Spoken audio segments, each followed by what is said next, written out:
কিছু কিছু মানুষ আছে দেখবেন সারাদিন নিজের ছেলের বউয়ের বদনাম মানুষের কাছে করে বেড়ায়। তাদেরকে কি বলা উচিত?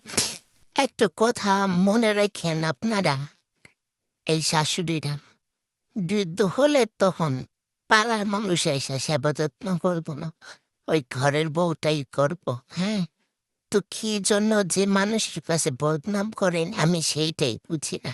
এই একটা কারণে অনেক ছেলের বউ আছে দেখা যায় শাশুড়ির প্রতি মানে মন উঠে যায়, তাদের আসলে করা চায় না। কি বলবো আর, এরকম করা কি এই ধরনের শাশুড়িদের জন্য সংসার অশান্তি খুঁটিনাটি ঝগড়া সারাদিন লাগেই। দেখা যায় পোলার বউয়ের সাথে পোলার একটু ভালো সম্পর্ক সহ্য করতে পারে না, তার গায়ে লেগে যায়। বলি কি, যদি এতই গায়ে লেগে যায় তাহলে ছেলে বিয়ে করানো দরকার ছিল না।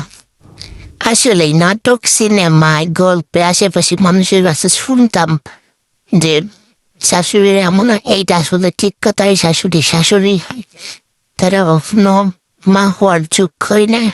এইটা বলে আমরা কি আগে কাজ কাম করে খাই না, আমরা কি পোলাপান মানুষ করি নাই?